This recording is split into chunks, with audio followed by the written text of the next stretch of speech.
স্বপ্ন দেখাটা খুব সহজ, কিন্তু পূরণ করতে গেলে অনেক কষ্টের। এত সহজ নয় স্বপ্ন পূরণ করা, সত্যি কথা বলছি। অনেক অনেক সব কিছুর পর আজকে যাচ্ছি দেখো কাজ করতে। ভিডিওটা কিন্তু কিছুদিন আগের, কিছুদিন বলতে প্রায় ধরো 1 মাস আগের ভিডিও। হ্যাঁ, সিনেমাটোগ্রাফি করব, এই একটা শখ ছিল মনে, সেটা করতেই যাচ্ছি। ছেলে করবে ফটোগ্রাফি, আমি সিনেমাটোগ্রাফি করব। সেই উদ্দেশ্যেই রওনা দিয়েছি আমরা মেমারির উদ্দেশ্যে, বর্ধমানের মেমারি।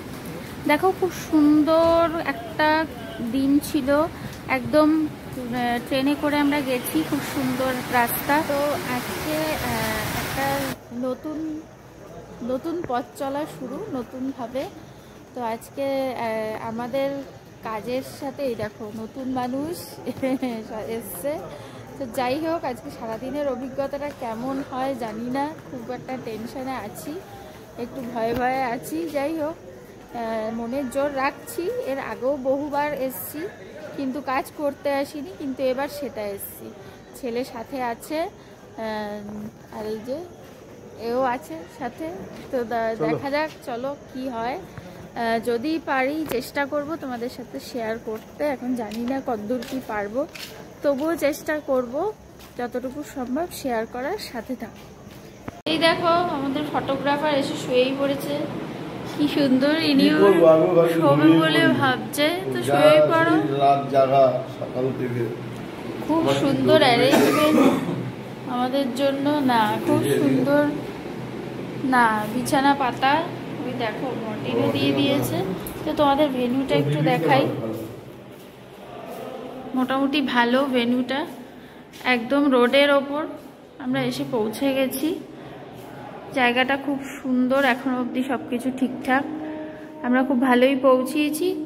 খালি একটা জিনিসই খুব খারাপ লাগছে, যে মায়ের সাথে যোগাযোগ করতে পারবো না। ফোনটা কি জানি কি হয়ে গেছে, ফোনটা একেবারে গন্ডগোল হয়ে গেছে, মায়ের সাথে যোগাযোগ হবে না, এটা একটা খুব খারাপ লাগছে। এছাড়া সব কিছুই ঠিকঠাক আছে। তো যাই হোক, দেখা যাক, বেলা হলে ওখানে কারুর না কারুর সাথে ঠিক যোগাযোগ করব মায়ের সাথে। তো চলো দেখতে থাকো, যতটুকু পারবো দেখাবো। তো দেখো পৌঁছিয়েছি আমরা অনেক সকালে, কিন্তু বসে থাকতে থাকতে অনেকটা বেলা। টাইম আমাদের দিল অনেক আগে, কিন্তু বসেই রয়েছি, বসে বসে বসে বসে আর ভালো লাগছে না। তারপর বেশ অনেকক্ষণ বসার পর টিফিন খেলাম। টিফিনটা ভালোই ছিল, ভালোই খেলাম টিফিনটা, 3 জন মিলে টিফিন করলাম। তাতে খানিকটা সময় গেল, ভালোই লাগলো। টিফিনটা খেয়ে পেটটা বেশ ভরলো, তাতে বেশ ভালো লাগছিল। খুব একটা গরম তখনও পড়েনি, গরমটা একটু কমই ছিল। তো টিফিন করে আমরা আবার খানিকক্ষণ বসার পর আমাদের যে ব্রাইড এলো, তারপর আমাদের কাজ। এটা দেখো বিকেলবেলা, মাঝে আর কোনো ভিডিও করতে পারিনি, কারণ নিজে কাজ করলে তো ভিডিও করা সম্ভবই নয়।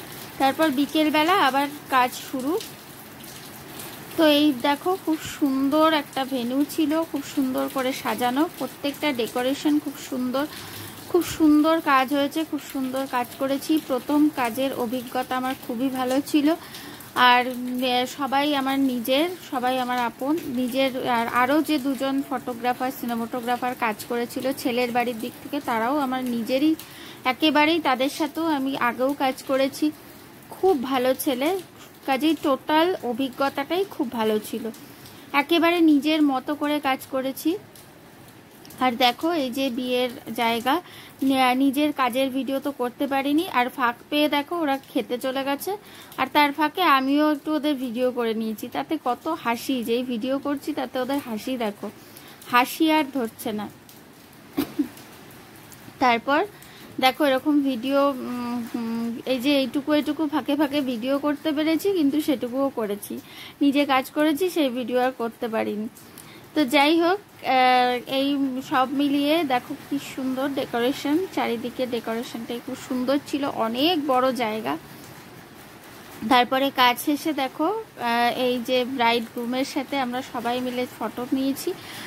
তারপরে রাতের খাবার খেয়ে দিয়ে তারপরে একদম মধ্যরাতেই, মানে ফার্স্ট ট্রেন ধরেই আমরা বাড়ি ফিরেছি। তো ভিডিওটা এতটুকুই ছিল। রাধে রাধে, টাটা।